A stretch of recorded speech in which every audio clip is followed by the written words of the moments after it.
மகாராஷ்டிராவில் ஒவ்வொரு வருஷமும் ஆயிரக்கணக்கான பெண்கள் அவங்களோட யூட்ரஸ் ரிமூவ் பண்ணிட்டு இருக்காங்க. Not because of any medical reasons, அவங்களோட பாவர்ட்டினால அவங்களோட கர்ப்பப்பையை ரிமூவ் பண்ணிட்டு இருக்காங்க. மகாராஷ்டிராவில் சுகர் கேன் ப்ரொடக்ஷன் அப்படிங்கிறது ரொம்ப டாமினன்ட்டான ஒரு விஷயம். அதில் வந்து லட்சக்கணக்கான உமன் ஒவ்வொரு வருஷமும் வேலை செய்கிறாங்க. டெய்லி சுகர் கேன் ஃபீல்டில் இறங்கி 12-14 மணி நேரம் மொட்டை வெயில வேலை செய்யணும். அவங்களுக்கு ஃபுட்டு, ஷெல்டர், டாய்லெட் ஃபெசிலிட்டிஸ்னு எதுவுமே ப்ராப்பராக இருக்காது. பட் இது எல்லாத்தோட அவங்களுக்கு இருக்கக்கூடிய பெரிய பிரச்சனை என்னன்னு கேட்டிங்கன்னா அவங்களோட ஓன் வூம். ஏன்னா அவங்க மென்ஸ்ட்ரேட் பண்ணும்போது அவங்க கொஞ்சம் வீக் ஆயிடுவாங்க. அண்ட் ஒன்ஸ் அவங்க ப்ரெக்னென்ட் ஆயிட்டாங்க அப்படின்னா அவங்க லெஸ் எஃபிஷியன்ட் ஆயிடுவாங்க.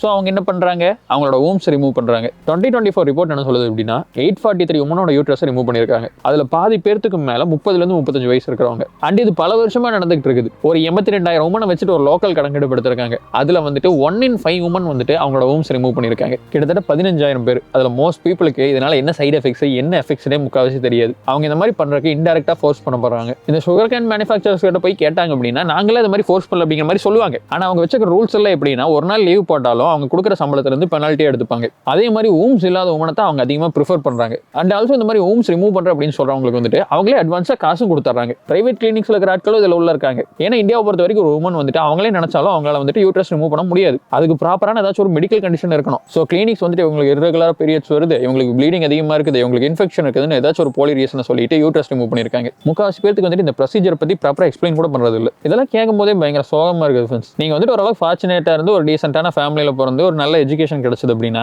ஏதாச்சும் ஒரு நல்ல வேலைக்கு போய்க்கலாம், இல்லை நீங்களா கூட ஏதாச்சும் ஓனா பண்ணிக்கலாம். பட் ஒருவேளை நீங்க ஃபார்ச்சுனேட்டா இல்லாமல் ஏதாச்சும் ஒரு மோசமான இடத்துல பிறந்தீங்க அப்படின்னா உங்களோட சர்வைவலுக்காக நீங்க உங்களோட ஊம்ஸ் கூட ரிமூவ் பண்ண வேண்டியதா இருக்கும்.